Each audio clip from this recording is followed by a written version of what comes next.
Just came back from Israel. It was a great trip. Loved it as always.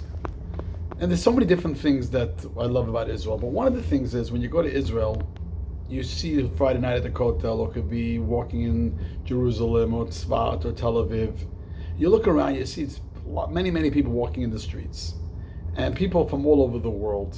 But when you come to Israel, you don't feel like individuals. You feel like you're all part of the same community. You're all part of the Jewish people, wherever you may be. And I love that. So heartwarming.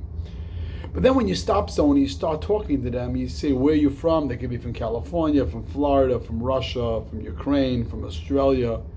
You start talking about their lives and their journeys and how they got to Israel and why they're here. It's always something so special. So you have both dynamics. You have the community. We all get together, even though from different parts of the world, we feel like we're all part of the same community.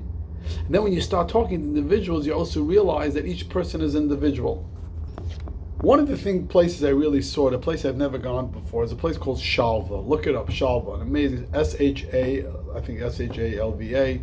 Shalva is an organization that was started by a couple that I think it was in the late 70s, they had a son that got a vaccine. And that vaccine, unfortunately, caused the child to turn blind. And that they recalled that vaccine. And and they have an amazing story how they spend years trying to find a cure for the child, and then eventually they moved to Israel and they started this organization that deals with people with disability.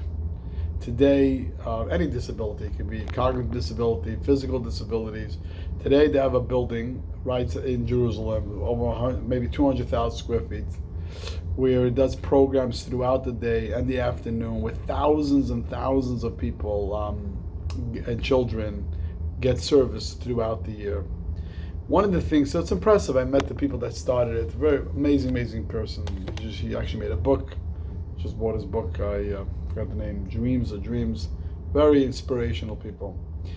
And one of the things he told me was that they made sure that in their building they put a restaurant there and they have a theater there. And the reason is they wanted people from the community to come out and eat in the restaurant. They want people in the community to come to the theater. Why? Because when they come into the building, they're going to notice kids with Down syndrome or kids that are blind or kids that are physical handicap or mental struggle. And they want the people in the community to walk in there and be able to say, we're part of this community. And we want everyone to feel like this is a place where I belong and a place where I can be part of the community. So that building values each individual. So you walk in, you see each individual, is special, no matter what their challenges may be, and they have thousands of volunteers. But then also that building lets you know we're all part of the same community. We're all part of the same family. So you have that dual thing that's going on. And we see this concept of individuality and community, both are important, in this week's Torah portion. This week's Torah portion is the last portion of the book of Shmos, Parshat Pekudei. The book of Bereshit, the first book, Genesis, mainly talks about individuals. Adam, Abraham, Sarah, Eve, Joseph, Rebecca, individuals. But the book of Shmos talks about when the Jewish nation became a nation and we became a community. And we left Egypt and we got to Torah. But then the end of the Torah portion, the last Torah portion is called Pekudei, where they counted each individual donation. So, and every individual, the gold, silver, no matter what every person gave, they counted it individually. Why is it? Because the Torah portion, the Torah is teaching us, in spite and the importance of a community, we also have to focus on individual.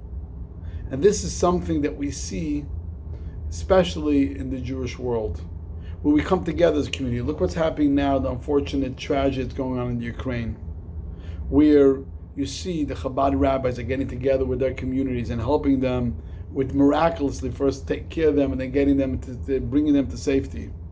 But then also you see stories of great individuals that got up and put their life on the line to help other people. Just like you see this going on in Ukraine. They're coming together as a community, but each individual has to do responsibility. You see this, the rabbi in Shalva. He had his own individual challenge, but then he went and made it part of the community. And we see this in the Holy Land of Israel.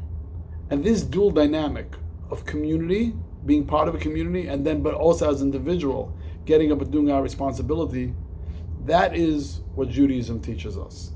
See, where we're different, some places they say it's all about communism. It's all about everyone. You're not supposed to be an individual.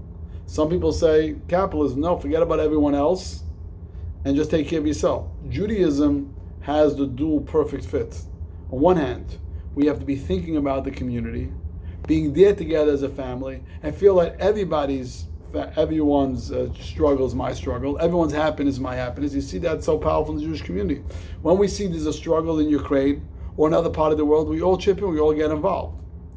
But then we can't just say let the community do it. We as individuals have to do our responsibility. That's what the book of Shemot says, and that's the book of Pekudei. Each one of us have our responsibility to make sure to say, I'm going to stand up and do my responsibility and be there for the community and be there for the individuals in the loving and caring way. Shabbat Shalom.